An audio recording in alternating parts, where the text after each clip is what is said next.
How's it going, IO? In this video we're going to talk about the Jonah Hill situation getting worse, Harry Styles' new girlfriend, and Kim Kardashian capturing something very creepy on camera. So as we know, over the past week Jonah Hill has been accused by his ex-girlfriend Sarah Brady of being emotionally manipulative and controlling while they were together. Meanwhile, Jonah's new satirical streetwear brand Meaningful Existence is selling merch with the phrase complete unrelenting control. And of course that's rubbed a lot of people the wrong way. Page 6 reported that the clothing brand has multiple items embroidered with the phrase, which are all posted for sale on the website. There's also some other questionable items like Control Snapback and the Emotional Baggage Tote, but it's worth noting that this merch was out in early June, weeks before Sarah Brady shared her allegations with the public. The brand is supposed to be a satirical take on wellness companies, and it's centered on a fictional cult leader called Prophet Ezekiel Prophet, which is actually really funny. The character is played by Jonah Hill himself in a curly brunette wig. Aside from the complete unrelenting control merch, the brand also sells a Smells Like Wealth candle, the Infinite Hug weighted blanket, and a gratitude journal. And so much of the marketing for the brand is based in pure comedy.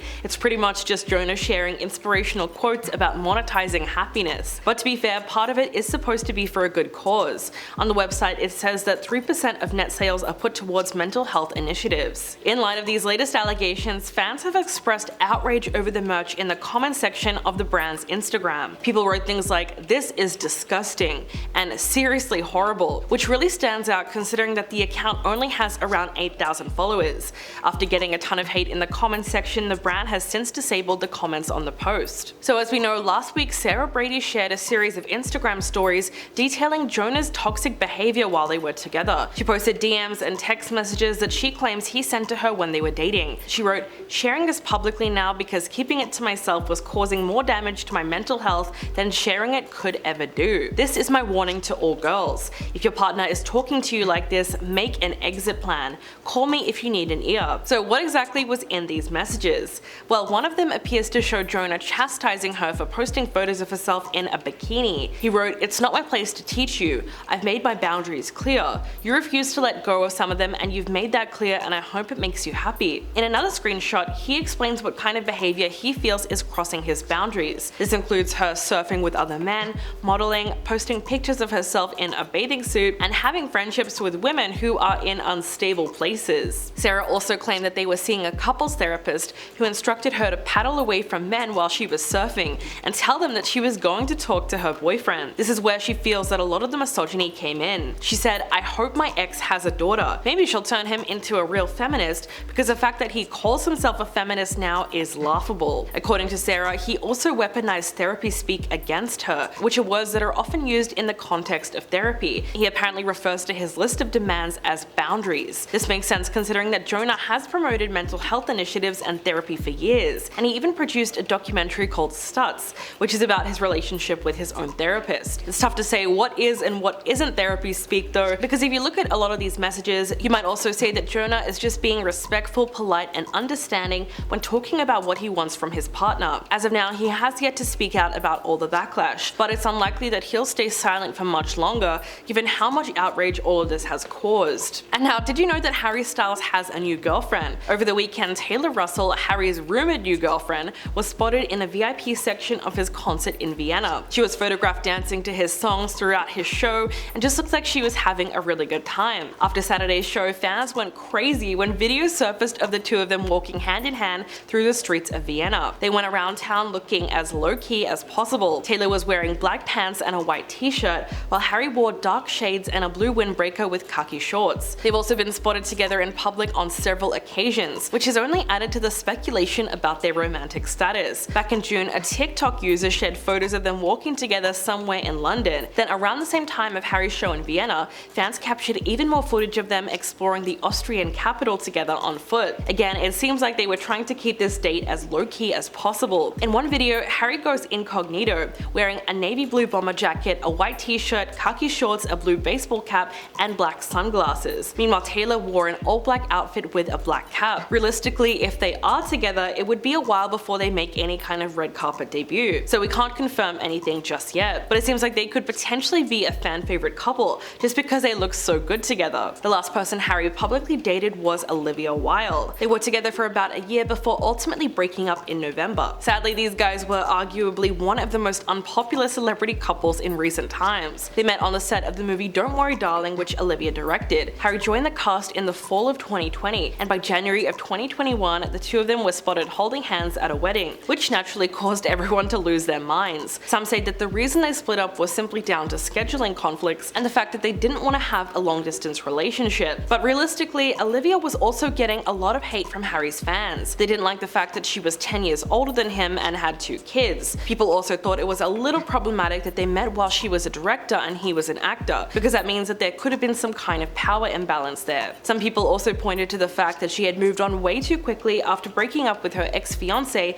and the father of her children, Jason Sudeikis. It was later alleged that she had cheated on Jason with Harry, although this is a narrative that she's had to constantly deny. While they were together, almost everything about their relationship was scrutinized. For instance, when Olivia and Harry turned up to the Venice Film Festival separately for the premiere of Don't Worry Darling, fans took it as a sign that they were no longer together, and they started celebrating their breakup months before it actually happened. Meanwhile, Taylor Russell was rumored to have dated her Bones and All co-star Timothée Chalamet, though that romance was never confirmed. It was clear that the two of them really liked working with each other, which led fans to question if there might be more than friends. After all, the idea of 2 co-stars falling in love on set is not something that hasn't happened before. At some point in time, the celebrity gossip site Deuxmoi reported on a relationship. According to a Reddit thread, the site said that they were together, but then they later retracted that statement. The post said, Deuxmoi mentioned on her podcast last week that she was told that Timothy and Taylor actually dated or hooked up for a while, but that things ended. Things were awkward when they were both at Paris Fashion Week,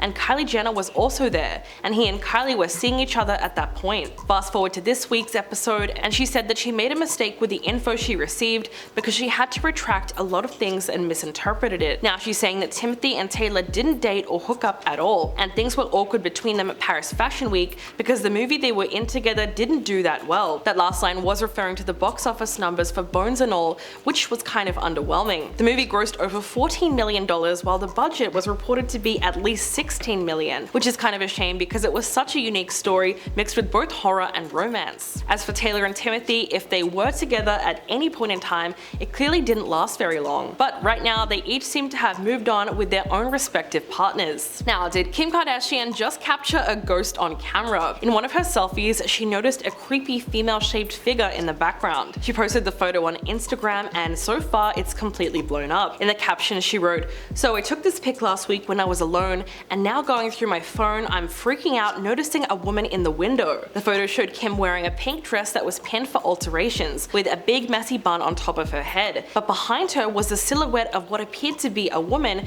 wearing a bonnet, and she could be seen in the glass. Also, there's just no way that it's Kim's shadow judging by the shape of it. Her followers have now flooded the comments section of the post to offer possible explanations of what looks like paranormal activity. People wrote things like, "Looks like a colonial woman on the wing of a plane," and "Looks like the side profile of Wednesday Addams." Someone even suggested that it was a spirit of Marilyn Monroe seeking revenge, which might be true considering what Kim did to Marilyn's iconic dress at the Met Gala. The way it was damaged seems like such a waste of a historical artifact, which should never have been allowed to be worn to any event. In the comment section, there were also people accusing Kim of staging the photo. Someone wrote, "It's probably her personal assistant. She just wanted to post this pic without appearing as if she really wants to post this pic because she thinks she looks good in minimal makeup." Whatever the case may be, it's obviously a very unsettling photo. To say her house is haunted though might be taking it a little too far. And season 3 of The Kardashians has already come out with tons of its own drama. Kourtney and Kim had a very public spat when she accused her of copying her wedding to Travis Barker. Dolce & Gabbana designed her wedding dress when she married him for a 3rd time in May of 2022. Shortly after their wedding, Kim created a collaboration with them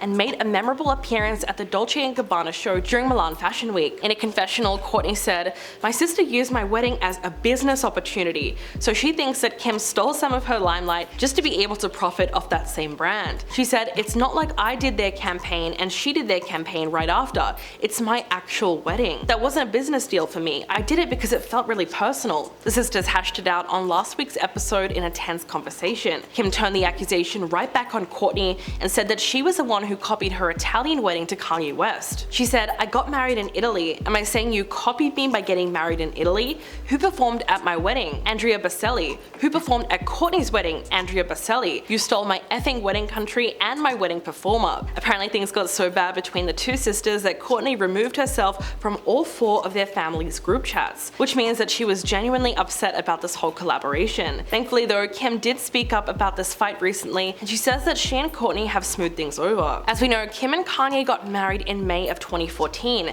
and they had 4 kids together. They only finalized their divorce last year. At the moment, she seems to be living the single life, though there are a few rumors going around that she's dating some kind of mystery man. She hasn't revealed his identity or shared any clues about him yet. In fact, she wouldn't even tell us his first name. Instead, Kim just referred to him as Fred on an episode of the Kardashians. And the only thing that we do know is that he apparently measures up to all of her standards. As for Kourtney, last month she announced that she's pregnant and expecting her first child with Travis Barker. She already shares Mason, Penelope, and Reign with her ex-partner Scott Disick. But it seems as though she is really happy starting this new chapter of her life with Travis, saying that they get along so well. In fact, out of everyone that they've ever had on the Kardashians, he's probably the most drama-free person to ever be on the show. So pretty much the complete opposite of Scott. What do you guys think about this latest story? Please let me know in the comments below, and I'll catch you in the next video.